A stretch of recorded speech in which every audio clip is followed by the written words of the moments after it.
আল্লাহ রাব্বুল আলামিন বলেন, ও দুনিয়ার মানুষ, আমিনু কামা আমানান নাস। নবীর সাহাবীদেরকে আমি আল্লাহ এত পছন্দ করছি, সাহাবাদের ঈমান আমি আল্লাহর কাছে এত দামি। সাহাবারা যেভাবে ঈমান আনছে তোমরাও এইভাবে ঈমান আনো। যদি সাহাবীদের মতো ঈমান আনতে পারো, আমি আল্লাহ সাহাবা একরামের মতো তোমাদেরকেও আমি আল্লাহ মাফ করে দিব। সমস্ত নবী হলো মাসুম। বলেন কি? মানে বেগুনাহ, ওদের কোনো গুনাহ হয় নাই।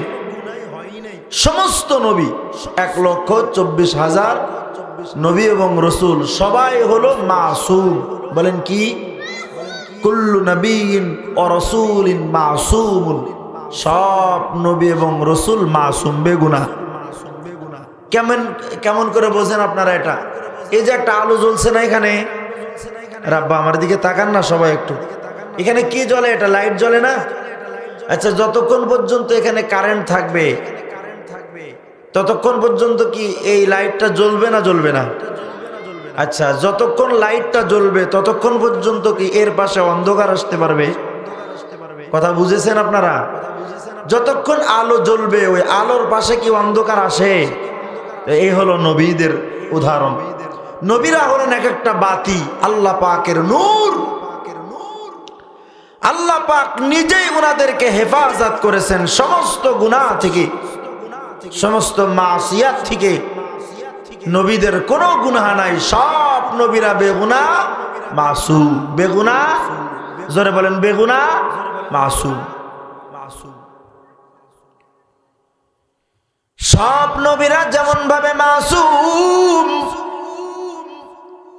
নবীদের যত সাহাবা আছে সাহাবী,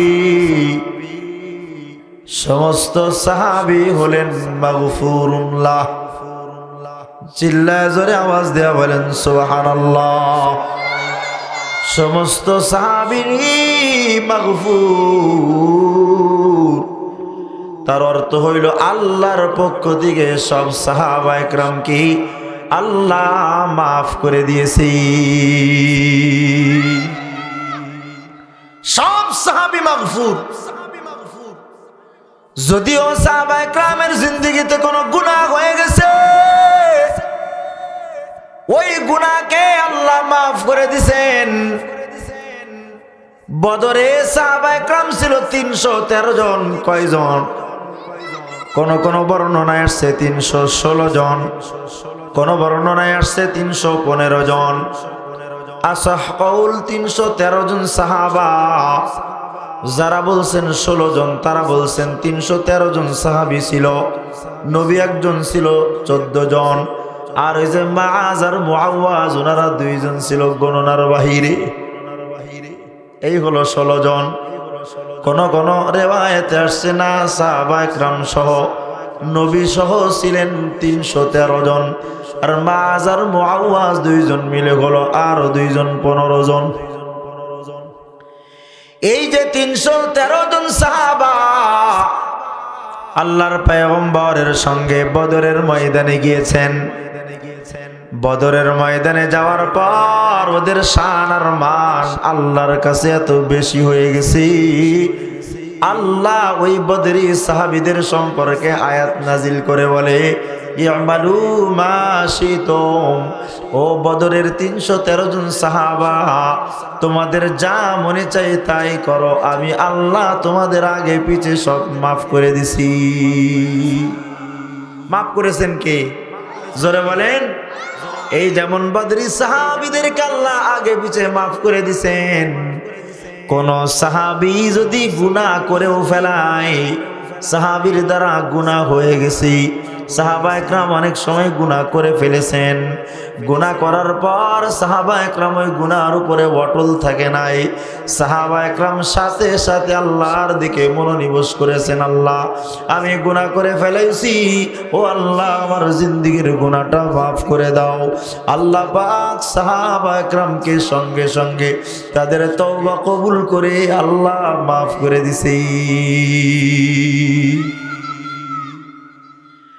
তাহলে নবীরা হলেন মাসুম। দুইটা শব্দ মুখস্থ করেন, বলেন নবীরা হলেন মাসুম। বলেন সবাই, নবীরা হলেন মাসুম, মানে তাদের কোনো গুনাহ হয়ই নাই, গুনাহ হয় নাই।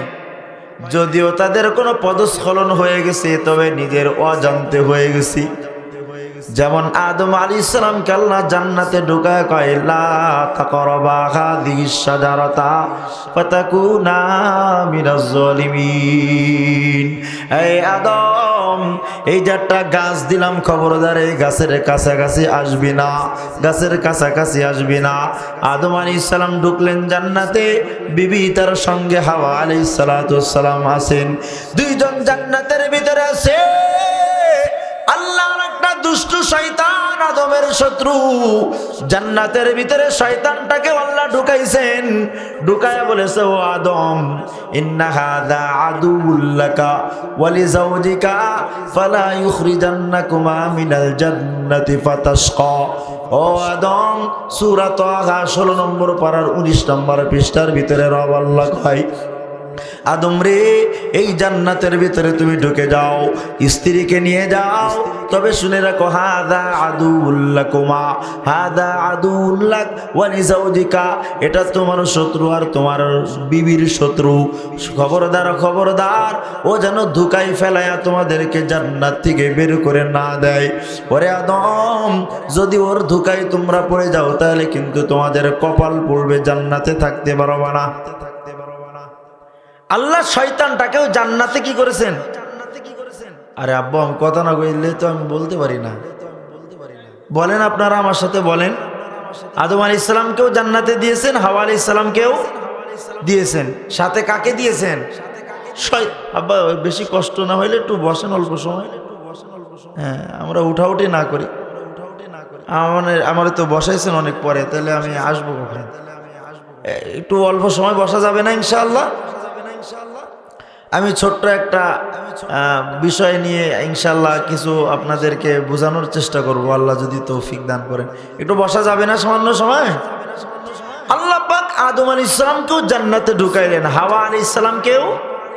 সাথে আর কাকে ঢুকাইছেন বলেন তো? নাম কি? ইবলিস। নাম কি? ইল্লা ইবলিস। ইবলিসকে আল্লাহ ঢুকাইছেন। তো ইবলিসকে ঢুকায়া আদম আলাইহিস সালামকে সতর্ক করে দিয়েছেন, আদম, এরা কিন্তু তোমার শত্রু এবং তোমার বিবির শত্রু।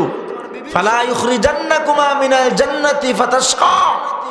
খবরদার, এই শয়তান তোমাদেরকে ধোঁকায় ফেলায়া তোমাদেরকে যেন জান্নাত থেকে বের করে না দেয়। আদম আলাইহিস সালাম এবং হাওয়া আলাইহিস সালাম জান্নাতের ভিতরে ঘোরে। জান্নাতের ভিতরে ঘোরার পর এবার শয়তান পয়গম্বর আদম আলাইহিস সালামের কাছে আসছেন, হাওয়া আলাইহিস সালামের কাছে আসছেন। এসে একটা ধোঁকা দিয়েছেন, এই আদম, এই হাওয়া, আল্লাহ তোমাদের এই দুইজনকে জান্নাতের কাছে আসতে নিষেধ করছে কেন জানো? বলে কেন?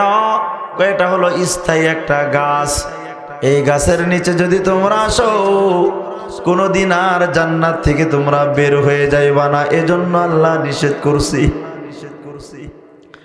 শয়তান বলে, ফাওয়াসওয়াসা ইলাইহি শাইতান, বাবা আদম আলাইহিস সালামকে ধোঁকা দিলেন শয়তান। ক্বালা, এবং বললেন, ইয়া আদম, হো আদম, হাল আদুল্লুকা, আমি কি তোমাকে একটা খবর বলে দিব? আলা শাজারাতিল খুলদি, স্থায়ী একটা গাছের খবর কি আমি তোমাকে দিব নাকি? ওয়া মুলকিন, ওই স্থায়ী গাছের কাছে যদি তোমরা একবার যাও তো এমন একটা রাজত্ব তোমরা পাইবা, এমন একটা ক্ষমতা পাইবা, লা ইয়াবকা, ওই ক্ষমতা কোনোদিন তোমাদের থেকে চলে যাইবে না। তার অর্থ হইল ওই স্থায়ী গাছের কাছে যদি তোমরা একবার যাও তাহলে আর কখনোই তোমাদের এমন একটা শক্তি অর্জন হবে যে শক্তির দ্বারা আর কখনো তোমরা জান্নাত থেকে বের হয়ে যাইবা না। আদম আলাইহিস সালাম ধোঁকায় পড়ে গেলেন, হাওয়া আলাইহিস সালাম ধোঁকায় পড়ে গেলেন। ফাআকালা মিনহা, গাছের কাছে যাইতে আল্লাহ নিষেধ করেছেন, উনি তো গাছের কাছেই শুধু যান নাই, ফাআকালা মিনহা, ওই গাছ থেকে ফল খেয়ে ফেলাইছেন। ফাবাদাত লাহুমা সাওআতুহুমা, সাথে সাথে ওনাদের কাপড় খুলে গেছে দুইজনের। ওয়াতাফিকা ইয়াখসিফানি আলাইহিমা মিন ওয়ারাকিল জান্নাহ, সঙ্গে সঙ্গে দুইজন জান্নাতের অন্যান্য গাছ থেকে পাতা নিয়ে নিয়ে ওনাদের সরঙ্গাগুলা ওনারা দুইজন ঢাকতেছিলেন। এরপর আল্লাহ পাক দেখেন একটা শব্দ আনছেন, ওয়া আসা আদামু রাব্বাহু ফাগাওয়া, আদম আলাইহিস সালাতু ওয়াস সালাম রব আল্লাহর হুকুমকে তিনি অমান্য করে ফেলাইছেন। এই শব্দটা এখানে আসা শব্দ আনছি, এটা এইভাবে অর্থ করলে হবে না, বলা লাগবে আদম আলাইহিস সালাতু ওয়াস সালামের কাছে আল্লাহর হুকুম অমান্য হয়ে গেছে। উনি অমান্য করেন নাই, ওনার অনিচ্ছায় অমান্য, বলেন না, অমান্য হয়ে গেছে। ফাগাওয়া, অতবার উনি পথ হারায় ফেলছেন, কুল হারায় ফেলছেন। আল্লাহ এখন কি করব, আল্লাহ এখন কি করব, জান্নাতের পোশাকও চলে গেছে। এরপর আল্লাহ পাক আদম আলাইহিস সালামকে দোয়া শিখাইছেন, আদম তুমি এভাবে দোয়া করো। আল্লাহ পাক সূরা 1 নম্বর পারার 5 নম্বর পৃষ্ঠার ভিতরে বিস্তারিত আলোচনা আসছে।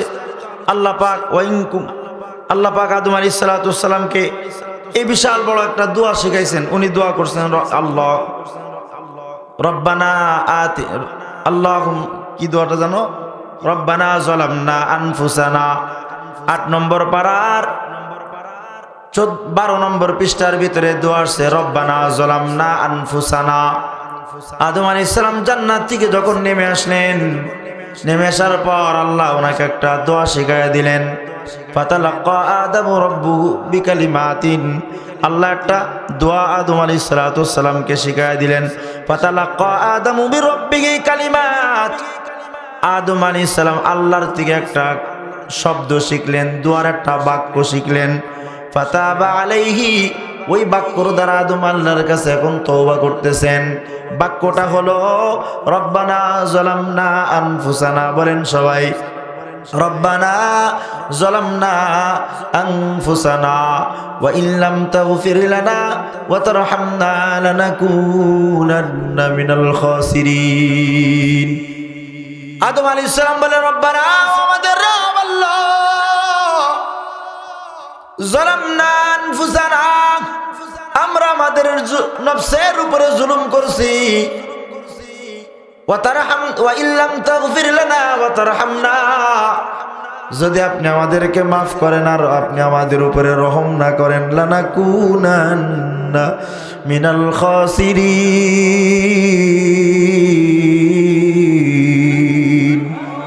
আল্লাহ তাহলে তো আমরা ক্ষতিগ্রস্ত হয়ে যাব।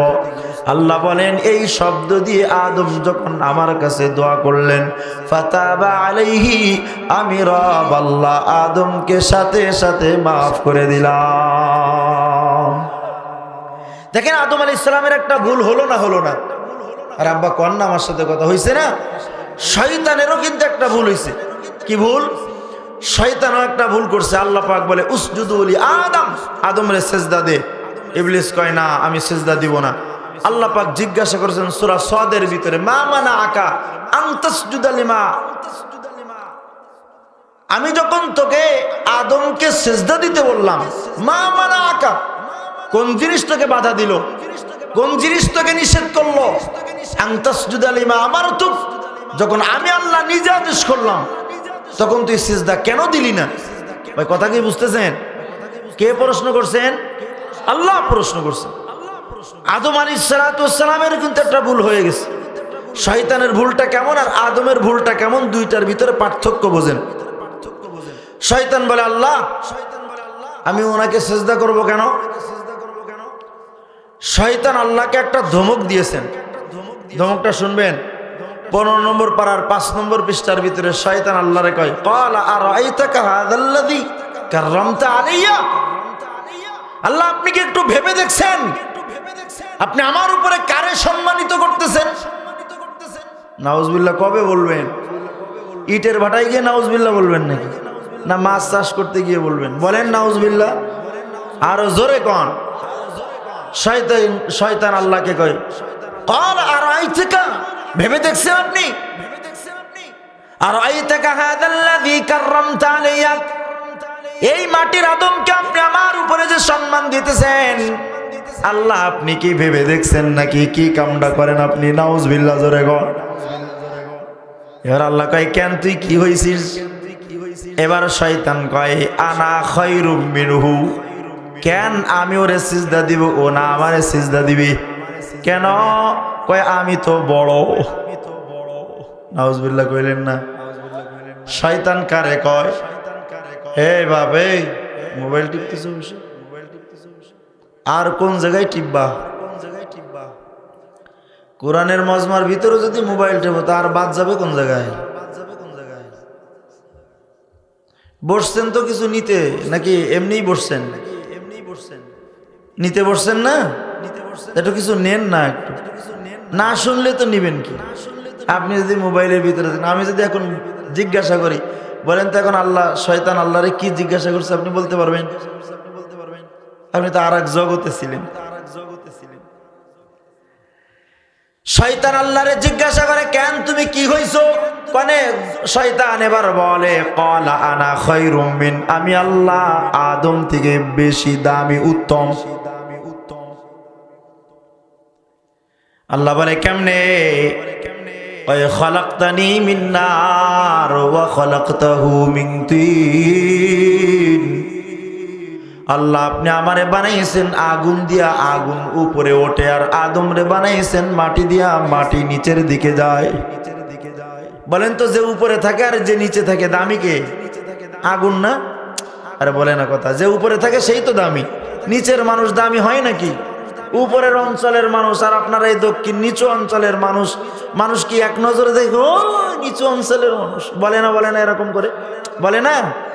ঢাকা শহরের মানুষ, ঢাকা শহরের আবার সব জায়গার দাম কিন্তু একরকম না। যারা গুলশান বাড়িধারায় থাকে, বসুন্ধরায় থাকে, ওদের মান আর একরকম, আর যারা ওই সাভার অঞ্চলে থাকে তাদের মান কি ওই রকম? তাই উপরের মানুষ দামি থাকে। শয়তান কয় আমি বেশি দামি, আমি শয়তানের থেকে বেশি দামি, কারণ আমাকে আগুন দিয়ে তৈরি করছেন। আগুন উপরের দিকে ওঠে আর মাটি নিচের দিকে যায়। আচ্ছা এখন বলেন, এদিকে তাকান, এই যে দুইটা ভুল, শয়তানেরও একটা ভুল, আদমেরও, কথা কয় না, বলেন না আপনারা একটা, শয়তানেরও একটা ভুল হলো, ভুল করলো, আদমের একটা ভুল হলো, দুইটাই তো ভুল। এবার আল্লাহ পাক জিজ্ঞাসা করছেন, আদম তুমি ভুল করলা কেন? শয়তানকে জিজ্ঞাসা করছে, তুমি ভুল করলা কেন? গুফতা আদম কে জালামনা নাফসানা, গুফতা শয়তান কে বিমা আগওয়াইতানি। চিল্লা জোরে আওয়াজ দেয়া বলেন নাউজুবিল্লাহ। ভুল তো দুইটা, শয়তান ভুল করলো আর আদমের ভুল হয়ে গেছে। তারপরেও দেখেন আদম বাবার সিফাত আর গুণ দেখো, বনি আদমের সন্তান, আদমের সন্তান হও, আদমের সন্তান, আদমের গুণগুলা গলায় ঝুলায় নাও, আদমের গুণগুলা জবানে লাগাও, আদমের সিফাতগুলা হাতের ভিতরে লাগাও, আদমের সিফাতগুলা কপালে লাগাও। এই ভাই কই যায়? প্রস্রাব করতে যান এই বয়সে? এত মাজার সমস্যা হইলে মিয়া বুড়া কালে কি করবেন? ভাই এরকম, আমি তো এরকম মজমা খুব কম পাইছি। আপনার এমন অমনোযোগী শ্রোতা আমি তো কোনো জায়গায় পাইনি, কিন্তু আমি ওই ঘরের ভিতরে বসে যে মজাটা পাইছি, আমি ময়দানে মজা পেতেছি না। কেন গজব বসায় রাখছে যে, এত ডুকডুক বাচ্চা ছেলেরা আজকের মাহফিলের আয়োজক, কিন্তু আপনাদের আগ্রহ নেই। এই একমাত্র এই গজবের কারণে। গুনাহযুক্ত ইবাদতের কোনো নূর থাকে না। এইদিকে এইদিকে না বন্ধ করেন না, মারামারি আছে। এদিকে তাকান, এই যে একটা কাপ দেখছেন না, কাপ, এটা চায়ের কাপ না, এর তলা যদি ছিদ্র থাকে, তা আপনি যদি এখানে ডিপ টিউবওয়েল লাগান, তারপরেও কি এটা ভরবে না পড়বে? থাকবে কিছু। তো গুনাহ যদি ইবাদতের সাথে যদি গুনাহ হয়, তাহলে এটার দ্বারা আল্লাহ পর্যন্ত পৌঁছানো যায় না, আল্লাহর রহমতও আসে না। কথা বুঝতেছেন? আল্লাহ আমাদের মাদেরকে নিজ দায়িত্বে এখনো চোখ ফিরানোর তৌফিক দান করেন। এটা থেকে আসছিল, আমি ওই পর্যন্ত যাবো ইনশাআল্লাহ। শেষে শয়তান একটা ভুল করলো, আর আদমেরও একটা কি হলো, ভুল হলো। এবার আল্লাহ পাক জিজ্ঞাসা করছেন, আদম তুমি কেন ভুল করলা? শয়তানকেও জিজ্ঞাসা করলো, শয়তান তুমি কেন ভুল করলা? আদম আলাইহিস সালাতু ওয়াস সালাম আল্লাহকে ডাক দিয়া কয়, আল্লাহ রব্বানা যালামনা আনফুসানা ওয়া ইল্লাম তাগফির লানা ওয়া তারহামনা লানাকুনান্না মিনাল খাসিরিন। আল্লাহ পাকের সামনে আদম আলাইহিস সালাম মাথাটা নুয়ায়া দিলেন, এদিকে তাকান, আমার দিকে তাকান, ভুল হয়ে যাবে, আপনার আমার গুনাহ হবে, কিন্তু গুনাহের উপরে শয়তানের মতো তাকাব্বুরি করে, অহংকারী করে অটল আর অবিচল থাকা যাবে না। আমার দলের লোক বলছে প্রজেক্টর জায়েজ, এজন্যই ওটার উপরে অটল থাকা যাবে না। যদি কোরআন সুন্নাহ বলে ওটা গুনাহ, মাথাটা আদমের মতো নুয়ায়া দিতে হবে তোমাকে আমাকে।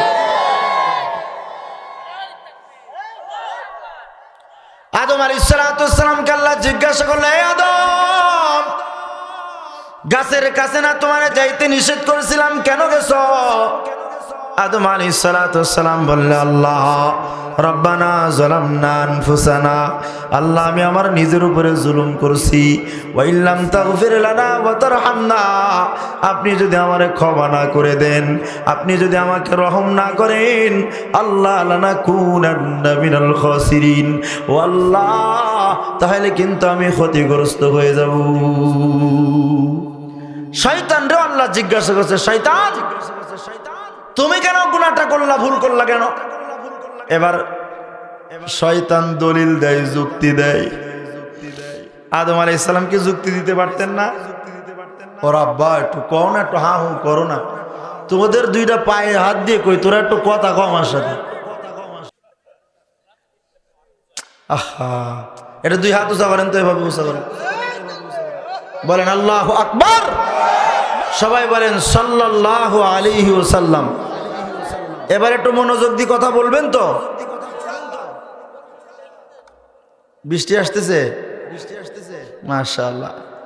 আল্লাহ পাক আমাদেরকে, আমাদের পরিবেশটা সুন্দর করে দেন, বলেন আমিন। শয়তানকে আল্লাহ এবার জিজ্ঞাসা করলো, তুই ভুল করলি কা? এবার শয়তান যুক্তি দেওয়া শুরু করলো, বিমা আগওয়াইতানি, আল্লাহ আমি শয়তানের থেকে তোমার শক্তি বেশি আছে, ওটা আমি জানি। আল্লাহ তুমি যদি চাইতা তাহলে আমার দিয়ে আদমের সেজদা করাইতে পারতা, কারণ আমি শয়তানের থেকেও তুমি আল্লাহর শক্তি বেশি। শয়তান কয়, আল্লাহ তুমি চাও নাই তাই আমি আমার মাথা দিয়ে সেজদা করতে পারি নাই, ভুল আমার না, ভুল তোমার। শয়তানের থেকেও আল্লাহর শক্তি বেশি, এটা বাস্তব। ওই যে আপনারাও ঠিক ঠিক বলেছেন, আসলেও ঠিক। কিন্তু আল্লাহ পাক বনি আদমের দুইটা ইচ্ছা শক্তি দান করেছেন, শয়তানকেও আল্লাহ ইচ্ছা শক্তি দান করেছেন। ইচ্ছা করলে জিন গুনাহ করতে পারবে, ইচ্ছা করলে সওয়াবের আমল করতে পারবে। মা বোনরা যদি এখনো ইচ্ছা করে আমারে দেখবে না, চোখ আর এক দিকে ফিরায় বসবে, তা অনেক মা বোন যায় দেখেন অলরেডি ফিরে বসে আছে আর এক দিকে। এই শক্তি আল্লাহ ওনাদেরকে দিছেন।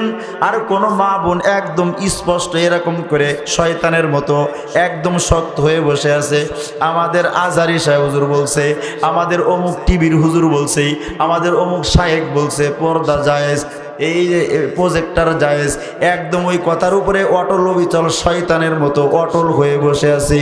যতই কোরআন হাদিস দিয়ে ওদেরকে বুঝাও, শয়তান যেমন বোঝে নাই ওরাও তেমন বুঝবে না।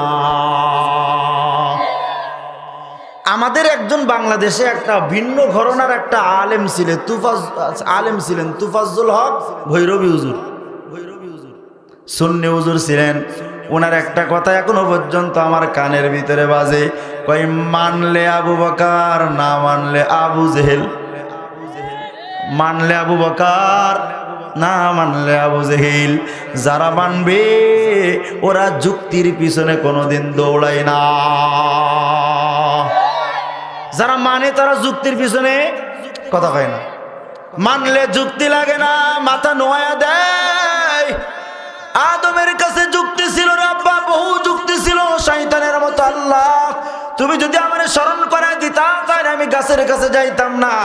আল্লাহ তুমি যদি আমার মনের ভিতরে একটু উদয় করে দিতা যে এই জায়গায় যাওয়া যাবে না, তাহলে আমি গাছের ফল খাইতাম না। তুমি স্মরণ করায় দেও নাই, এই জন্য আমি গাছের কাছে গেছি। তুমি স্মরণ করায় দেও নাই, এই জন্য গাছ থেকে ফল খাইছি।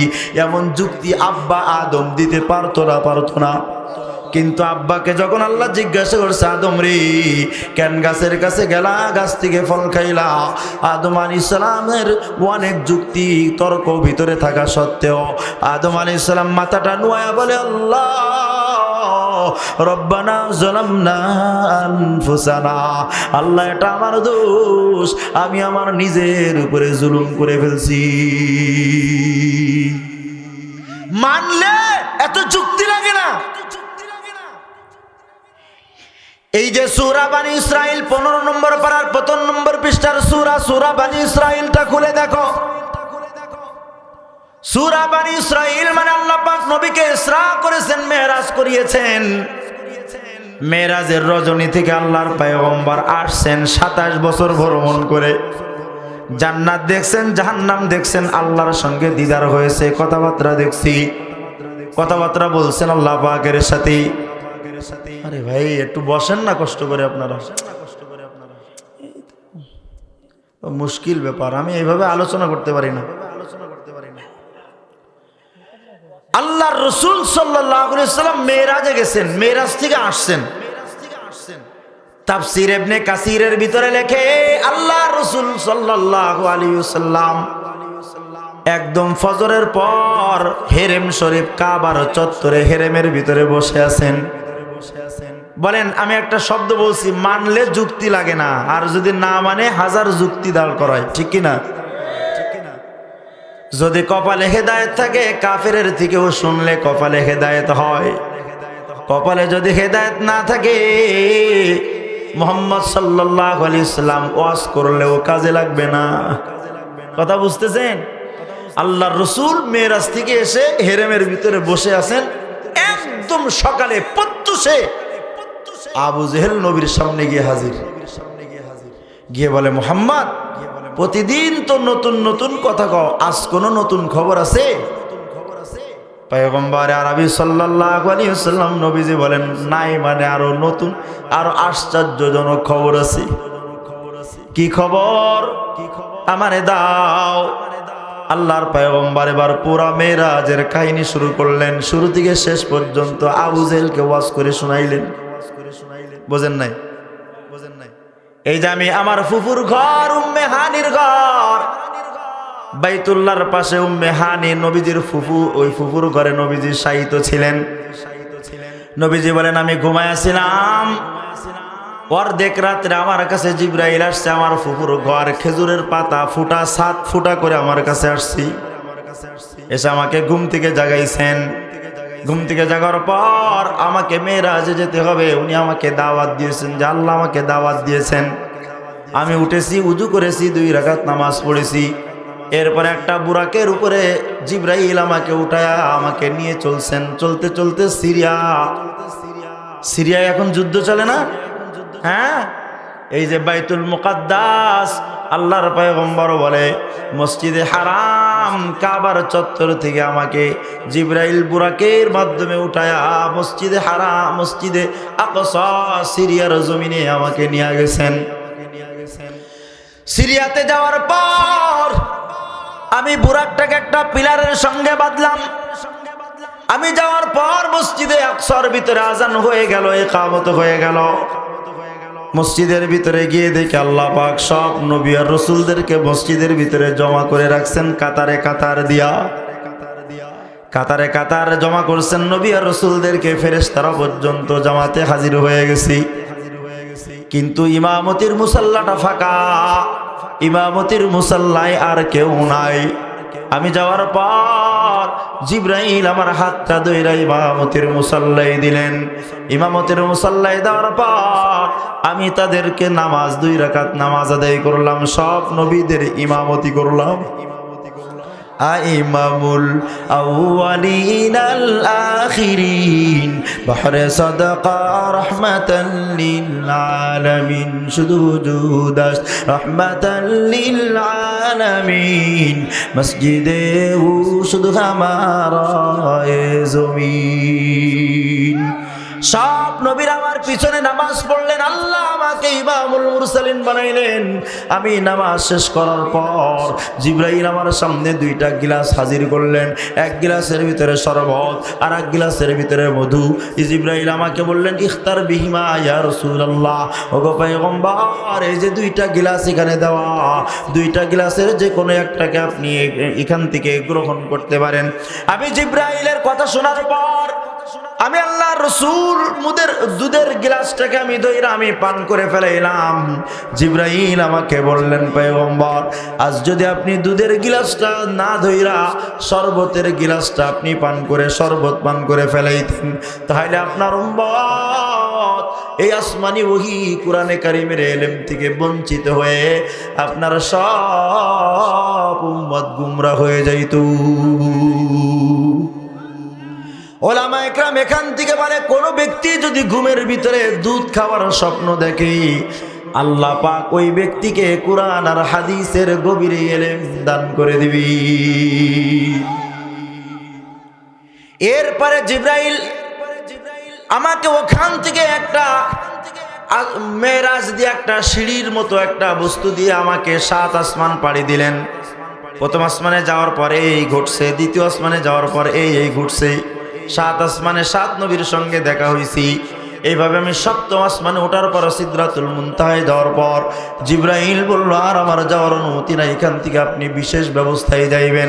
এরপরে আল্লাহ রফরফ নামক একটা বিছানার মাধ্যমে আমাকে নিয়ে গেলেন আল্লাহর সান্নিধ্যে।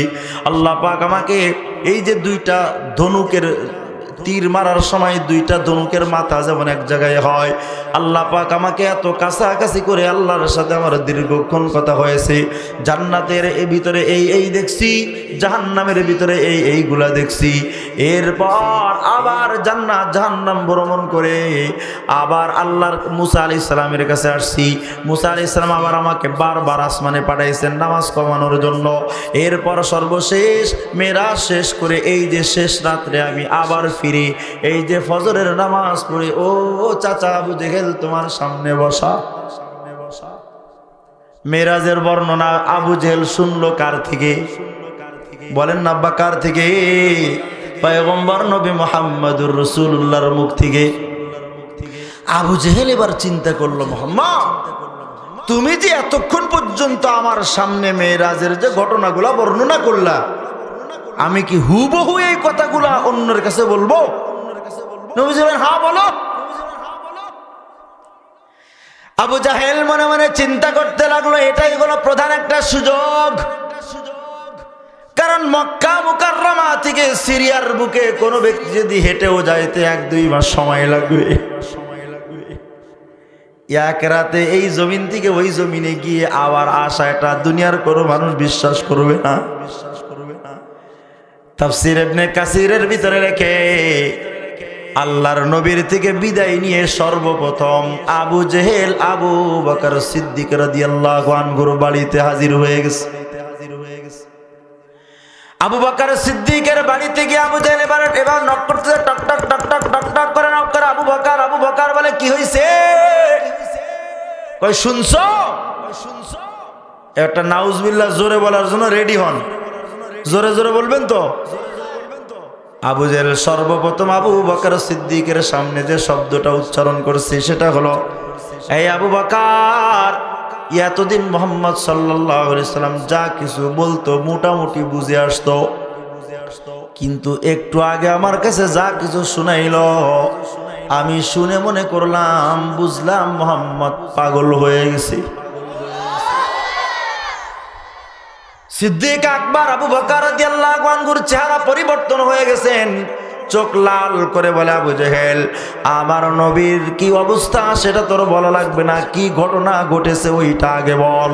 আমার নবী পাগল না ভালো ওইটার বর্ণনা আমার কাছে দেওয়া লাগবে না, আমার নবী তোর সঙ্গে কি বলছে সেইটা তুই আমার কাছে এখন বল। এবার আবু জেহেল ঠিক আল্লাহর রাসূল সাল্লাল্লাহু আলাইহি ওয়াসাল্লাম যেভাবে শুরু থেকে শেষ পর্যন্ত মেরাজের বর্ণনা দিলেন, আবু জেহেল আবু বকরের কাছে শুরু থেকে শেষ পর্যন্ত মেরাজের সব ঘটনাগুলা খুলে বলল। এবার আবু বকর সিদ্দিক রাদিয়াল্লাহু আনহু বলতেছেন, আমি দোয়াই করে দিই ভাই, দোয়া করে দিই। আহা, বৃষ্টি পড়ে নাকি? আচ্ছা আচ্ছা। এবার আবু বকর সিদ্দিক রাদিয়াল্লাহু আনহু বলে যে, আবু জেহেল, তুই যে ঘটনা আমার কাছে এতক্ষণ বর্ণনা করলি, সত্যি করে বলতো এই ঘটনাগুলোকে আমার নবী তোরে শুনাইছে কিনা? আরে শুনাই নাই মানে? এখনো পর্যন্ত হেরেমের ভিতর মুহাম্মদ সাল্লাল্লাহু আলাইহি ওয়াসাল্লাম বসা, আমি যে কথাগুলো তোমার সামনে বললাম হুবহু এই কথাগুলো মুহাম্মদ সাল্লাল্লাহু আলাইহি ওয়াসাল্লাম আমার সাথে বলছেন। আবু বকর সিদ্দিক রাদিয়াল্লাহু আনহু এবার সুবহানাল্লাহ বলার জন্য রেডি হন। আবু বকর সিদ্দিক রাদিয়াল্লাহু আনহু বললেন, আবু জেহেল শোনো, এটা তো এক রাতের খবর, এটা তো এক রাতের ব্যাপার। যদি মুহাম্মদ সাল্লাল্লাহু আলাইহি ওয়াসাল্লামের এই কথাগুলা হয়ে থাকে তুমি শুনে রাখো, আমি আবু বকর সিদ্দিক কোনো সন্দেহ ছাড়াই এর উপরে ঈমান রাখি। আবু বকর সিদ্দিকের যখন ঈমানের কথা আবু জেহেল শুনছে, আবু বকর সিদ্দিককে জিজ্ঞাসা করে, আবু বকর তুমি এটাও বিশ্বাস করলাম? সিদ্দিক আকবর আবু বকর জবাব দেয়, আবু জেহেল শোনো, এটা তো এক রাতের ব্যাপার, এর থেকেও কম সময় আমরা নবীর সামনে বসে থাকি, আমরা রসুলের সামনে বসে থাকি। এই বসা অবস্থায় জিবরাইল মুহূর্তের ভিতরে আমার নবীর কাছে আসি, আসমানের খবর দেয়, এটা এক রাতের ব্যাপার না, মুহূর্তের ভিতরে আসে জিবরাইল, মুহূর্তের ভিতরে যায়। তুমি তো এক রাতের খবর আমার বলো, এর থেকেও কম সময়ের খবর নবী মুহাম্মদুর মুখ থেকে আমরা শুনি, আর আমি আবু বকর বিনা সন্দেহে সেগুলাও বিশ্বাস স্থাপন করি। মানলে যুক্তি লাগে না, না মানলে কি লাগে? আরে জোরে কর না, কি লাগে? এখন বোঝেন আপনারা, আবু জেহেল শুনলো কার মুখ থেকে? আরে বলেন না, আবু জেহেল কার মুখ থেকে? নবীর মুখ থেকে। ঈমান কপালে নসিব হয় নাই।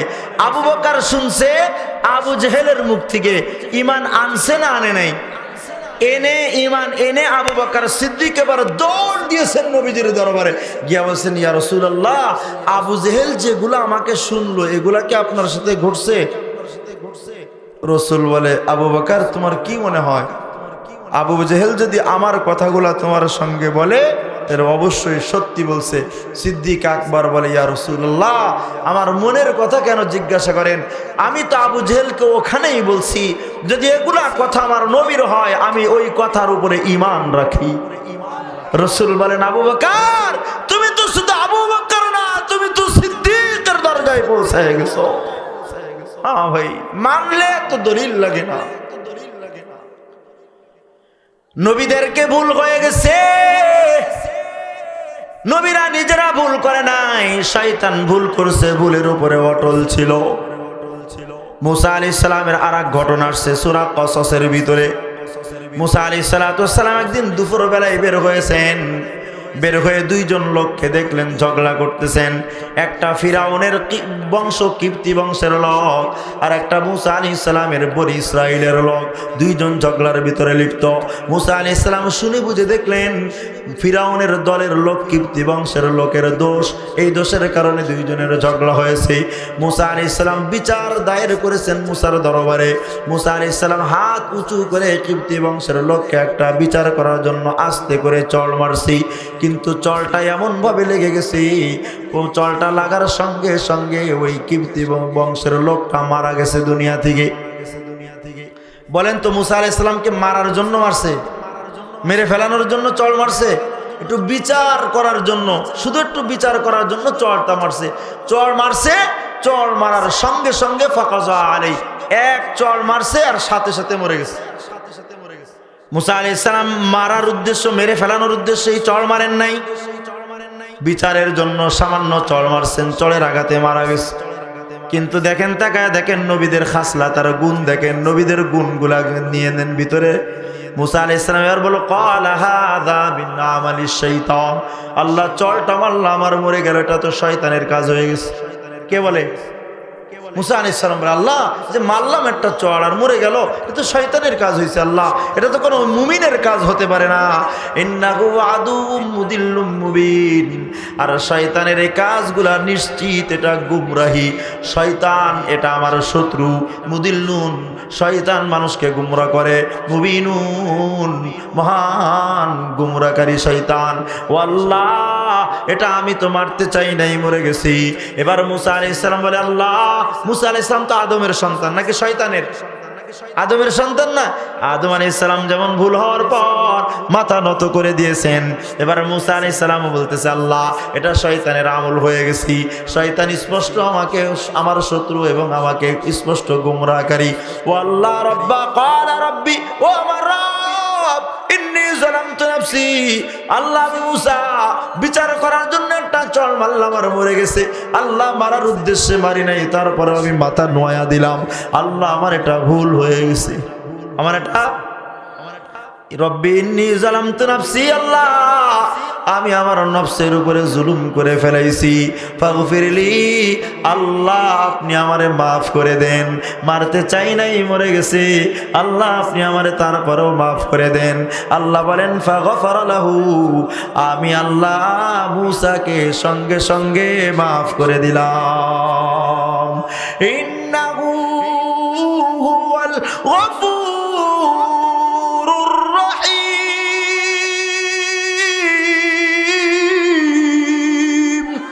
আমি আল্লাহ কেন মুসাকে মাফ করছি জানো? মুসাকে মাফ করছি কারণ হলো, নিশ্চয় আমি আল্লাহ হুয়াল গফুর, আমি হইলাম বারবার মাফ করনেওয়ালা, আমি হইলাম অত্যন্ত দয়ালু আল্লাহ। তাহলে এই যে নবীদেরকে যে মাঝে মাঝে নবীদের থেকে পদস্খলন হয়ে গেছে, ভুল হয়ে গেছে, ইচ্ছায় না অনিচ্ছায়? আরে জোরে বলেন, ইচ্ছায় না অনিচ্ছায়? অনিচ্ছাই ভুল হয়ে গেছে। নবীদের থেকে যত ভুল হয়েছে অনিচ্ছাই হয়ে গেছে। উনারা মাসুম, উনারা নিজেরা কোনোদিন গুনাহ করে নাই। তাহলে নবীরা হলেন, সব নবীরা মাসুম। সব নবীরা বলেন, সব নবীরা মাসুম। আর সাহাবায়ে কেরাম ভুল করে ফেলাইছেন, অনেক সময় ভুল হয়ে গেছে। কত সাহাবী এসে বলে, জানান্তু ইয়া রাসূলুল্লাহ, ও নবী আমি জিনা করে ফেলাইছি, ও নবী আমি এই কাজ করে ফেলাইছি, ও নবী আমি এই কাজ করে ফেলেছি, ও পয়গম্বর আমি এমন কাজ করে ফেলাইছি, তা আমার জন্য কি দরজা আছে? নবী বলেন, এইভাবে তওবা করো, ওইভাবে তওবা করো, ওইভাবে তওবা করো, ওইভাবে তওবা করো। সাহাবায়ে কেরামের ভুল হয়ে গেছে। ভুল হওয়ার সঙ্গে সঙ্গে সাহাবায়ে কেরাম নবীদের মতো আল্লাহর সামনে মাথা নোয়া দিছেন। মাথায় নোয়া দেওয়ার পর আল্লাহ সাহাবীদেরকেও মাফ করে দিছেন। এখন দুইটা শব্দ মুখস্থ করবেন। এক নাম্বার বলেন, সব নবীরা মাসুম। বলেন, সব নবীরা। দুই নাম্বার শব্দ, সব নবীরা মাগফুর। বলেন, শব্দটা মুখস্থ করুন, মাগফুর। বলেন সবাই, সব নবীরা মাগফুর মানে ক্ষমা প্রাপ্ত, আল্লাহ ওনাদেরকে ক্ষমা করে দিয়েছেন। সাহাবায়ে কেরামের ভুল হয়ে গেছে, তওবা করেছেন, আর সঙ্গে সঙ্গে আল্লাহ ওনাদের তওবা মাফ করে ওনাদের জিন্দেগির সব গুনাহ এমন ভাবে আল্লাহ মাফ করছে, আল্লাহ বলে আমি ওদের উপরে রাজি, রাদিয়াল্লাহু আনহুম, আমি আল্লাহ তাদের উপরে রাজি, ওয়া রাদু আনহু, ওরাও আমি রব আল্লাহর উপরে রাজি। তাহলে সাহাবায়ে কেরামের ভুল হলে সাহাবায়ে কেরাম কি করেছেন বলেন? তওবা করেছেন এবং সাথে সাথে আল্লাহ তাদেরকে মাফ করে দিয়েছেন। এখন একটা বিষয়ের দিকে তাকান, নবীদের যেহেতু ভুল নাই, ভুল হয় নাই, তাহলে আপনার আমার যদি ভুল হইতো, তাহলে মাপ পাওয়ার আমরা কিভাবে মাপ পাইতে হয় ওটা বুঝতাম না। কথা বুঝছেন কিনা? নবীদের তো ভুলই নাই, উনারদের তো মাপ, জিনা হয়ে গেলে কেমনে মাপ পাইতে হয় এটা তো নবীরা বোঝে না। নবীদের তো গুনাহ হয় না, মিথ্যা বললে কিভাবে মাপ চাইতে হয় আল্লাহর কাছে ওটা তো নবীরা বলেন নাই, ওটা ওর তরিকাই নাই। কিন্তু সাহাবায়ে কেরাম ওনাদের ভুল হয়ে গেছে, কিভাবে তওবা করে ওনারা আল্লাহর কাছে মাপ পেয়েছেন, আল্লাহ পাকের রসুলের হাদিসের ভিতরে সবগুলা একদম বিস্তারিত লেখা, কোন সাহাবীর কি ভুল হয়েছে, কোন সাহাবী কিভাবে মাপ পেয়েছেন। একবার 5 জন সাহাবী নবীর সঙ্গে জিহাদে যায় নাই, নবী তাদেরকে বয়কট করে দিয়েছেন, কথা বলে নাই, উনাদেরকে পিলারের সঙ্গে বেঁধে রেখেছেন, বিবিরও পর্যন্ত কথা বলে নাই। আল্লাহ পাকের কাছে ওনারা বারবার মাপ চাইতে চাইতে চাইতে আল্লাহ ওনাদের ব্যাপারে ক্ষমার আয়াত নাজিল করে ফেলছে। তো ওনাদের যদি ভুল না হইতো তাহলে আপনি আর আমার ভুল হয়ে গেলে কেমনে মাপ পাইতে হয়, ওটা আপনি আমি কি শিখতে পারতাম? বলেন না ভাই, শিখতে পারতাম? এজন্য সাহাবায়ে কেরাম আপনার আমার সামনে দ্বীনের ব্যাপারে এক একজন আদর্শের প্রতীক। তার অর্থ হলো মিয়ারে হক, সাহাবায়ে কেরাম সত্যের মাপকাঠি। রাসূল বলেন আসহাবী কান নুজুম বিআইহিম ইক্তাদাইতুম ইহতাদাইতুম। ও আমার আগত কিয়ামত পর্যন্ত উম্মতেরা শোনো, আমার প্রত্যেকটা সাহাবী তোমাদের এক একজনের জন্য হেদায়েতের বাতি স্বরূপ। এক একজনকে অনুসরণ করবা, সোজা আল্লাহর জান্নাত পর্যন্ত চলে যাবে। অনেক মানুষ আছে আমাদের সমাজে সাহাবায়ে কেরামকে মিয়ারে হক মানে না, সত্যের মাপকাঠি মানে না। কিন্তু আহলুস সুন্নাহ ওয়াল জামাতের আকীদা হলো নবীরা যেমন সত্যের মাপকাঠি, সাহাবায়ে কেরামও সত্যের মাপকাঠি। সাহাবায়ে কেরামও কি বলেন? আব্বাজান বলেন না কি সত্যের মাপকাঠি। ওনারা হলেন আপনার আমার পথ প্রদর্শক। এদিকে তাকান, নবীর সব কাজ, নবীর সব হাদিস আপনি আমি মানতে পারবো না, আপনি আমি মানতে পারবো না। 1 2 নম্বর মানা জায়েজও নাই। নবীর সব হাদিস আপনার আমার জন্য মানা জায়েজ নাই, আল্লাহর থেকে নিষেধ।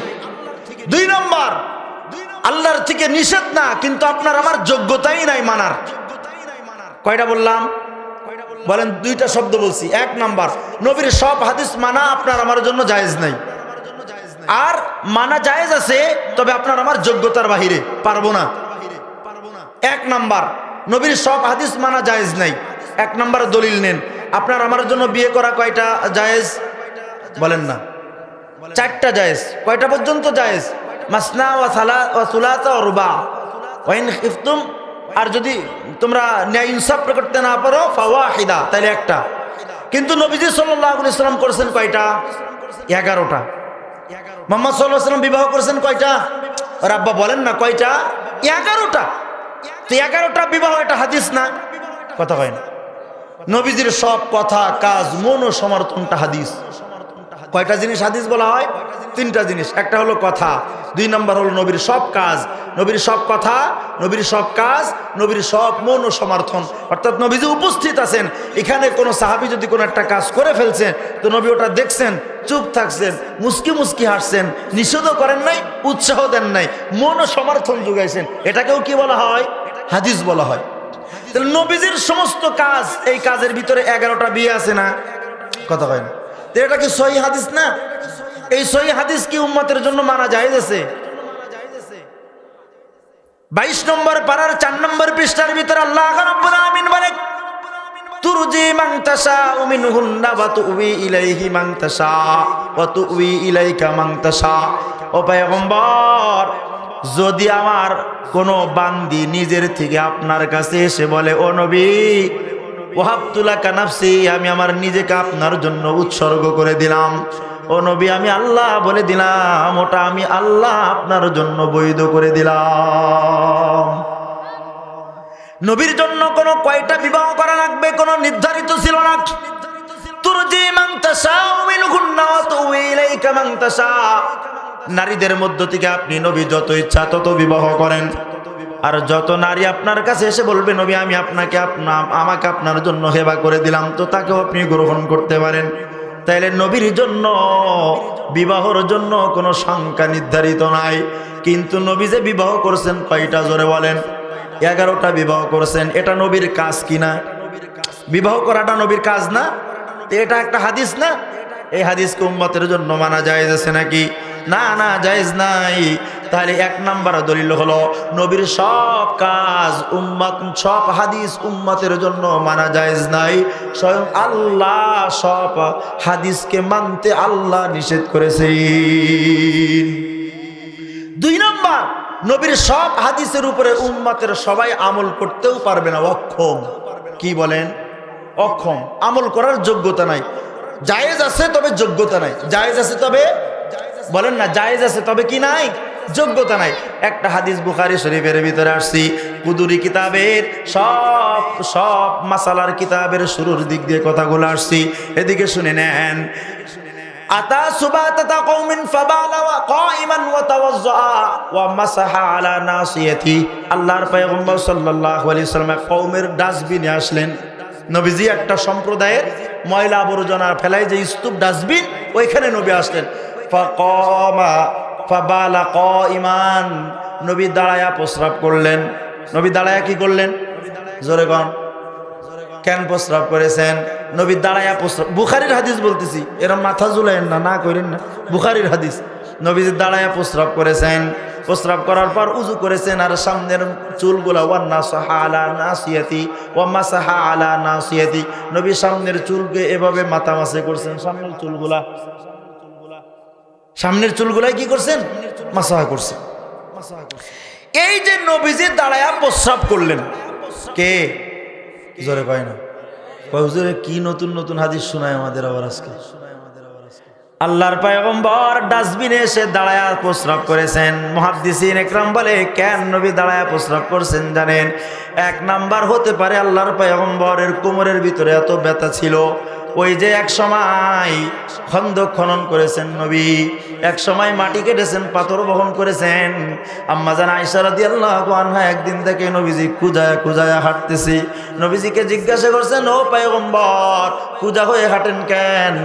আল্লাহর পয়গম্বর বলে, আমি যে ওই যে মাটি বহন করেছিলাম, ওই ব্যথাটা এখনো পর্যন্ত মাজার ভিতরে রয়ে গেছে। মাজায় যদি কারো টান লাগে অনেকদিন ব্যথা থাকে না, এরকম হতেও তো পারে নবীজির মাজায় ব্যথা ছিলেন, কুজা হয়ে হাঁটছেন। তো মুহাদ্দিসিন একরাম বলেন, নবীজি দাঁড়ায়া প্রস্রাব করেছেন এক নাম্বার কারণ পয়গম্বরের কোমরের ভিতরে এত ব্যথা ছিল যে নবী বসতে পারেন না, এজন্য দাঁড়ায়া প্রস্রাব করেছেন। অক্ষম তো বোঝে নাই কি? আরে ভাই বসতেই পারতেছেন না রাসূল, তো এখন কি করবেন? জরুরত তো সারতে হবে, সারা লাগবে না, তখন কি করবেন? দাঁড়াই তো প্রস্রাব করতে হবে। আপনারা যদি মাজা যদি এমন ভাবে টান করে থাকা লাগে যে ডাক্তার এরকম নয়তেও নিষেধ করছে, তখন দেখবেন মানুষ দাঁড়ায় বসে এভাবে নামাজ পড়ে, এভাবে ওঠে, এভাবে বসে, এরকম হয় না? নবীজির মাজায় এত ব্যথা ছিলেন যে বসতেই পারেন নাই। 2 নম্বর কারণ, দাঁড়ায় প্রস্রাব করছেন কেন? এত ময়লা আবর্জনা ওইখানে ছিল, নবী যদি বসে প্রস্রাব করে তো নবীজির সব কাপড় নাপাক হয়ে যাবে। কি হয়ে যাবে? নাপাক হয়ে যাবে। এজন্য নাপাক থেকে বাঁচার জন্য রাসূল দাঁড়ায় প্রস্রাব করেছেন। জবাব পাইছেন তো? এখন শোনেন, এই যে একটা নবীজি প্রস্রাব করে, একটা হাদিস না, বুখারীর ভিতরে আসছে হাদিস। এই হাদিস কি উম্মতের সবাই আমল করতে পারবে এই হাদিসের উপরে? আমরা যারা পুরুষ, আমরা দাঁড়ায়া যদি করি 3 হাত দূরে যেয়ে পড়বে, কথা কয় না? আরে জোরে বলেন না কেন? 3 হাত দূরে যেয়ে পড়বে না? আর রাসূল যে ওই যে নাপাক থেকে বাঁচার জন্য দাঁড়ায়া প্রস্রাব করছেন, এখন মা বোনরা যদি দাঁড়ায়া প্রস্রাব করে, কয় না, নাপাকে বাড়বে না কমবে? কথা কয় না, দূরে যাবে। নবীজি যে নাপাক থেকে বাঁচার জন্য দাঁড়ায়া করছেন, এখন ওরাও যদি বলে আমিও দাঁড়ায়া করবো, নবী দাঁড়ায়া করছে, নাপাক হবে না? হবে না? তাইলে বলেন তো দেখি, উম্মতের সবাই কি নবীর সব হাদিস মানতে পারবে? এজন্য রাসূল বলেন, আমার সুন্নাহ যেমন তোমাদের জন্য মানা জায়েজ জরুরি, আমার খুলাফায়ে রাশিদিনদের সুন্নাত তোমার উপরে মানা জরুরি। আলাইকুম বিসুন্নতি ওয়া সুন্নাতিল খুলাফাইর রাশিদিন আল মাহদিয়িন, আমার সুন্নাত তোমাদের জন্য রেখে গেলাম বাধ্যতামূলক, আমার সাহাবীদের সুন্নাত তোমাদের জন্য রেখে গেলাম বাধ্যতামূলক। 73 কাতার হবে।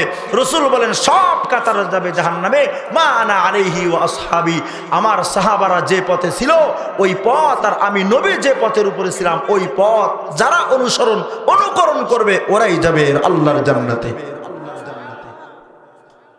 72 কাতারের ভিতরে 73 কাতারের ভিতরে 72 কাতার জাহান্নামে যাবে, কিন্তু নবী আর সাহাবী যে লাইনের উপরে আছি, তাহলে ওই লাইনের উপরে যারা থাকবে ওরাও আল্লাহর জান্নাতে যাবে। তাহলে আপনারা এই 2টা হাদিস দিয়ে কি বুঝলেন এতক্ষণ আলোচনার দ্বারা? সাহাবা একরাম আপনার আমার জন্য আদর্শের প্রতীক না? প্রতীক না? হেদায়েতের পথ প্রদর্শক না? পথ প্রদর্শক না? হ্যাঁ, অবশ্যই হেদায়েতের পথ প্রদর্শক। এখন যত বড় হুজুর এসেই বলুক না কেন সাহাবা একরামের ভুল হয়ে গেছে, সাহাবা একরাম গুনাহ করছে, ওনাদেরকে আর মানবো কেন? বুঝতে হবে ও টাটকা একটা মূর্খ আর জাহেল। কথা বলেন না কেন? ঠিক কিনা জোরে বলেন? সাহাবা একরাম আপনার আমার আদর্শের প্রতীক, সত্যের মাপকাঠি, মিয়ারে হক। সাহাবী যে পথের উপরে আছে ওই পথ হলো জান্নাতি পথ। ওই পথ কিসের পথ? রাসূল বলেন আমার পথ জান্নাতের পথ। ওয়াস মান আলাইহি, আমি যে পথের উপরে আছি ওই পথের প্রতীক যারা তারা যাবে জান্নাতি। ওয়া আসহাবী, আমার এই সাহাবা একরামও যে পথের উপরে আছে ওই পথকে যারা অবলম্বন করবে তারাও আল্লাহর জান্নাতি, তারাও আল্লাহর জান্নাতি। এজন্য সাহাবা একরাম হলো মাগফুর। বলেন এই আমি যে দলিল দিলাম, এই দলিল দ্বারা উদ্দেশ্য একটা, এদিকে তাকান, দলিল দ্বারা উদ্দেশ্য হলো সাহাবা একরাম ক্ষমাপ্রাপ্ত দল। কি দল? আর আল্লাহ যদি ক্ষমা করে দেয় তা আপনার আমার সমস্যা কি? আল্লাহ তো ক্ষমা ঘোষণাই করে দিয়েছেন। আল্লাহ কি করেছেন বলেন? ক্ষমার ঘোষণাই করে দিয়েছেন। তাহলে তো তাদের নিয়ে আর প্রশ্ন থাকার কথা না। নবীজিও বলেছেন আমার পথ সাহাবীদের পথ জান্নাতের পথ। তাহলে দুইটা শব্দ আমি এতক্ষণ পর্যন্ত আলোচনা করলাম। এক নাম্বার হলো নবীদের গুনাহই নাই, নবীদের মাসুম, নবীরা কি? দুই নাম্বার সাহাবীদের গুনাহ হয়ে গেছে, সাহাবীরা গুনাহ করে ফেলছেন, কিন্তু মাফ করেছেন কে? আর উনাদেরকে সত্যের মাপকাঠি কে বানায় গেছেন? আল্লাহ রসুল বানায় গেছেন। উনার আপনার আমার আদর্শের প্রতীক। এই দুই কথার উপরে আপনার আমার জন্য মৌত হয় ইনশাআল্লাহ। সাহাবা একরাম সত্যের মাপকাঠি, মানবো তো ইনশাআল্লাহ? কারা কারা মানবেন? দুই হাত উঁচা করেন তো আল্লাহু আকবার। আল্লাহ আমাদের সাহাবা একরামের পথের উপরে অটল অবিচল থাকার তৌফিক দান করেন। এখন আমি এই কেন এত লম্বা সাহাবীদের আলোচনা করলাম জানেন? একজন সাহাবীর কথা বলার জন্য। ওই সাহাবীর নাম হলো আব্দুল্লাহ। কি নাম? আমার নাম আব্দুল্লাহ সালেহী, ওই সাহাবীর নামও কি? আব্দুল্লাহ। বাবার নাম উম্মে মাকতুম, আব্দুল্লাহ ইবনে উম্মে মাকতুম। আব্দুল্লাহ ইবনে উম্মে মাকতুম কানা ছিলেন, কানা অন্ধ ছিলেন সাহাবী। এই সাহাবীর একটা শান শোনাই। এক নাম্বার শান, আল্লাহর পয়গম্বর যখন মদিনা থেকে জিহাদের ময়দানে যাইতেন ওই আব্দুল্লাহ ইবনে উম্মে মাকতুমকে মদিনার দায়িত্বশীল বানায়া যাইতেন। নবীজি আসার আগ পর্যন্ত মদিনার প্রেসিডেন্ট থাকতেন আব্দুল্লাহ ইবনে উম্মে মাকতুম। দুই নাম্বার ওই সাহাবী আব্দুল্লাহ ইবনে উম্মে মাকতুম প্রতিদিন রাত্রের শেষ ওয়াক্তে আল্লাহর পয়গম্বরের মসজিদে নববী, নবীর মসজিদে উনি তাহাজ্জুদের আযান দিয়ে দিতেন। তাহলে বলেন তো এই সাহাবীর দাম কত? ওই সাহাবীর দাম কত? দুই নাম্বার, একদিন নবীজির সামনে অনেক কাফেররা, বড় বড় লিডাররা বসা, নবীজির সঙ্গে কথা বলতেছেন। হঠাৎ করে ওই যে অন্ধ সাহাবী আব্দুল্লাহ ইবনে উম্মে মাকতুম এভাবে অন্ধের মতো হেঁটে হেঁটে নবীর দরবারে আসছে। তখন নবীর সামনে কারা বসা? বড় বড় লিডার। শুধু কাফের বললে হবে না, বড় বড় লিডার কাফেররা বসা, বড় বড় লিডার কাফেররা বসা। আব্দুল্লাহ ইবনে উম্মে মাকতুম গরীব অন্ধ সাহাবী যখন আসছে, নেতারা এটা পছন্দ করে নাই, কয় দূর, এদের কারণে আপনার সামনে আমরা বসতেও পারি না, এদের সাথে আমার যায়, এদের সাথে বসলে আমাদের মানায়। আপনার কাছে যখনই আসি তখনই এই গরিব লোকগুলো আমাদের সাথে এসে বসে, দূর বলে চলে গেছে গা। কাফেররা উঠে গেছে সব। কাফেরদের কথাটাও নবীর দিলের ভিতরে আসর করে ফেলছে। পয়গম্বর মনে মনে ভাবছেন, হ্যাঁ কথাটা সত্য, যদি এই কাফেররা বারবার আমার কাছে আসে, আসা যাওয়া করে, হতে পারে আল্লাহ আসা যাওয়ার মাধ্যমে হেদায়েতের দৌলত দান করবে। তো কাফেরদের কথাটা নবীর দিলের ভিতরে আসর করছে। নবীজিও এই যে আব্দুল্লাহ ইবনে উম্মে মাকতুম সাহাবী, অন্ধ সাহাবী আসছে, নবীরও এটা পছন্দ হয় নাই। আচ্ছা, আমাদের কোনো জিনিস যদি অপছন্দ হয় তখন আমরা কি করি? এই যে কপাল এরকম কুচকা করি না, করি না, ভুরু কুঞ্চিত করি, কপাল দোলা করে ফেলায়, এটার নাম হলো আবাসা। কি নাম? জোরে, কপাল দোলা করা অর্থ কি? আরবিতে কি শব্দ? আবাসা, ভুরু কুঞ্চিত করা। আব্দুল্লাহ ইবনে উম্মে মাকতুম আসছে, কাফেররা যখন উঠে চলে গেছে, নবীও উঠে পর্দার ভিতরে চলে গেছেন। আব্দুল্লাহ ইবনে উম্মে মাকতুম অন্ধর সাহাবীর সামনে, নবীজি নাই, পর্দার ভিতরে পিঠ ফিরায়া চলে গেছেন। আল্লাহ বলেন আবাসা, আমার নবী কাছে আব্দুল্লাহ ইবনে উম্মে মাকতুম আসছে, এটা নবীর পছন্দ না হওয়ার কারণে নবী ভুরু কুঞ্চিত করলেন, অপছন্দ করলেন, কপাল দোলা করে ফেলাইলেন। ওয়াতাওয়াল্লা, আর পিঠ ফিরাইয়া চলে গেলেন। কেন জানো? আনজাহুল আমা, আমার নবীর কাছে তার অন্ধ সাহাবী আসছে। কি নাম জানো? কয় না, আব্দুল্লাহ ইবনে উম্মে মাকতুম। আব্দুল্লাহ ইবনে উম্মে মাকতুম, বলেন আব্দুল্লাহ ইবনে উম্মে মাকতুম। আল্লাহ বলে আনজাহুল আমা, আমার নবীর কাছে অন্ধ আসছে, অন্ধ নাম হলো আব্দুল্লাহ ইবনে উম্মে মাকতুম। অন্ধ আসছে জন্য আমার নবী পিঠ ফিরায়া চলে গেছে। আমার নবী অন্ধের সাথে নাই, সামনে নাই। এবার আল্লাহ বলে আও ইয়াযাক্কারু আও ইয়াযাক্কারু ওয়া মা ইউদরিকা লাআল্লাহু ইয়াযাক্কা। আমার নবী তো জানে না এই অন্ধ আসছে নিজেকে পবিত্র করার জন্য। সুবহানাল্লাহ। কোন এই অন্ধ কিসের জন্য আসছে? নবীর কাছ থেকে যেন কিছু নসিহত শুনে নিজেকে পুত পবিত্র বানাইতে পারে। আও ইয়াযাক্কারু ফাতানফাহুয যিকরা, অথবা উনি কিছু নসিহত গ্রহণ করার জন্য আসছে। নবী যে আলোচনা করবেন ওনার সামনে, ওই আলোচনার দ্বারা ওই সাহাবী আমলের উপরে উঠে যাবেন, নসিহত গ্রহণ করবে। এই যে আল্লাহ পাক আল্লাহর পয়গম্বরকে গোপনে গোপনে একটা নবীজিকে ধমক দিয়ে দিলেন, ও পয়গম্বর, ওটা যদিও অন্ধ, তবে ওই অন্ধ তোমার কাছে গিয়েছিল নিজেকে পবিত্র বানানোর জন্য। কি বানানোর জন্য বলো?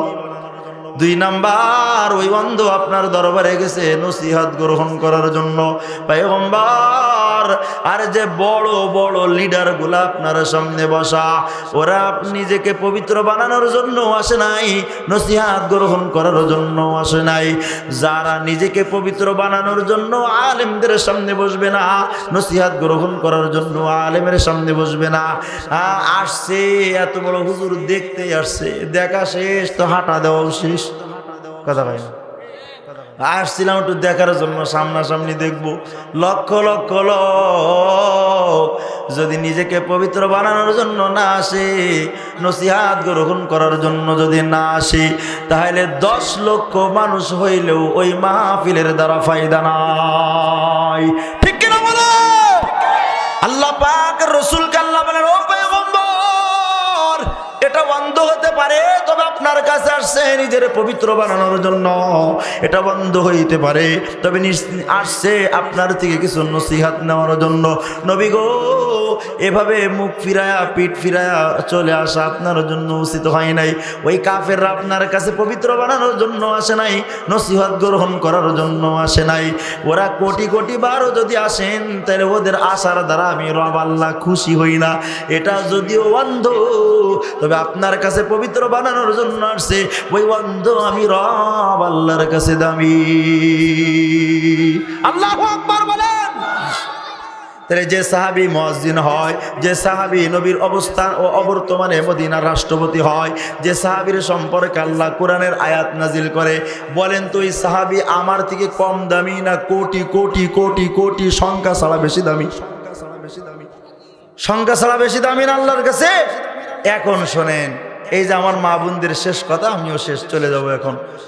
ওই সাহাবী আর একদিন আসছে রসুলের কাছে, হাদিসের ভিতরে আসছে, এটা কোরআনে নেই, হাদিসে আসছে। এমন সময় আসছে সচরাচর ওই সময় কোনো সাহাবী নবীর কাছে আসে না। কথা বুঝতেছেন কিনা?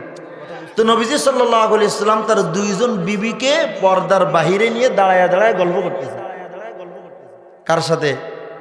2 বিবির সঙ্গে। কার সাথে? 2 বিবির সঙ্গে নবীজি সাল্লাল্লাহু আলাইহি ওয়াসাল্লাম কথা বলতেছেন। এই সময় ওই অন্ধ আস্তে আস্তে নবীজির বাড়ি আসতেছেন। তো রাসূল সাল্লাল্লাহু আলাইহি ওয়াসাল্লাম দেখে 2 জন বিবিকে বলে, উদখুলাল বাইতা, ঘরে যাও। কি বলছে? ঘরে ঢোকো। তো সঙ্গে সঙ্গে 2 জন আম্মাজান ঘরে চলে গেছে। কিন্তু একজনের প্রশ্ন, ইয়া রাসূলুল্লাহ ইন্নাহু আমা লা ইয়ারানা। রাসূল, সে তো অন্ধ, সে তো আমাদের দেখবে না, সে তো আমাদের, এত কথা কন না, জোরে কন। আমি কি আম্মাজানদেরকে এর ভিতর দিয়ে দেখতে পাচ্ছি? তা আমিও তো অন্ধ, আমি অন্ধ না? আমি ওনাদেরকে দেখতে পাচ্ছি নাকি? আমিও তো আব্দুল্লাহ ইবনে উম্মে মাকতুমের মতো অন্ধ। হ্যাঁ মা, আপনিও প্রশ্ন করতে পারেন, হুজুর আপনিও তো আমাদের দেখেন না, আপনিও তো আব্দুল্লাহর মতো অন্ধ। এবার নবীজি বলেন, হ্যাঁ আমার আব্দুল্লাহ উম্মে মাকতুম ইবনে উম্মে মাকতুম, আমার সাহাবী যদিও অন্ধ, আলা তুবসিরানিহি, যদিও সে তোমাদের দেখে না, কিন্তু তোমরা দুইজন কি আমার আব্দুল্লাহ কানা সাহাবীরে দেখো না? সে যদিও তোমাদের দেখে না, তোমরা দুইজন কি দেখো না? এরা দেখতেছে না, দেখতেছে না, আপনাদের দিকে আরো ভালো করে দেখতেছে, বড় করে দেখতেছে। বলেন তো দেখি, সাহাবী হওয়ার পরে যদি সাহাবীর চেহারা না দেখা যায়, যিনি মদিনার রাষ্ট্রপতি হয় নবীর বর্তমানে, যিনি নবীর মসজিদের মুয়াজ্জিন, যার সম্পর্কে আল্লাহ কোরআনের আয়াত নাজিল করে, ওই আব্দুল্লাহ অন্ধ হওয়ার পরে যদি তার চেহারা কোনো আম্মা, নবীজির বিবি, আমাদের আম্মা জান, নবীজির বিবি আমাদের কি আম্মা জান, বিয়ে করা জায়েজ নাই, উম্মতের জন্য হারাম। ওই মারা যদি তার সন্তান অন্ধ হওয়ার পরেও বেগানা হওয়ার কারণে না দেখতে পারে, ও মা, দুনিয়ার মা, আমি তোমার যদিও সন্তান মনে করো, আমাকে সন্তান মনে করতে পারো, কিন্তু আমি টাকটা একটা জোয়ান মানুষ, মাগরে আমার মুখ দেখাও, আমার শরীর দেখাও, তোমাদের জন্য জায়েজ নাই, অবৈধ, হারাম। ঠিক কিনা বলেন? আল্লাহ এই গজব থেকে উম্মতি মুহাম্মাদীকে হেফাজত করেন। জোরে বলেন আমিন বলেন। আল্লাহ আপনাদের এই মাহফিলকে কবুল করেন। এই ছোট ছোট বাচ্চারা 12 বছর 13 বছর, এদের ভিতরে, ছোটদের ভিতরে এই সব থেকে বড়, এদেরকে দেখে আমি খুব আশ্চর্যান্বিত হয়েছি। এতটুকটুক বাচ্চা 7 বছর 8 বছর, এরাই মাহফিল করে। মাশাআল্লাহ বলেন আপনারা, জোরে বলেন আলহামদুলিল্লাহ। এদের ভিতরে আমি একটা হুনার দেখছি। আল্লাহ এই যুবকদের দিয়ে অনেক কাজ নিবে। আমিন বলেন। আল্লাহ ওদেরকে যেন ইসলামের জন্য কবুল করেন। জোরে বলেন আমিন। আল্লাহ ওদের দ্বীনের জন্য কবুল করেন। আল্লাহ ওদেরকে মুহাফিজ ইসলাম বানায় দেন। আল্লাহ হেফাজতে ইসলাম বানায় দেন। আল্লাহ ওদের দ্বারা যেন আল্লাহ ইসলামকে হেফাজত করে, মুহাফিজ ইসলাম যেন আল্লাহ ওদেরকে বানায় দেয়। আল্লাহ এই কমিটির প্রত্যেকটা ছোট ছোট মাসুম বাচ্চা সহ যারাই জড়িত আছে, আল্লাহ সবাইকে কবুল করেন। জোরে বলেন আমিন।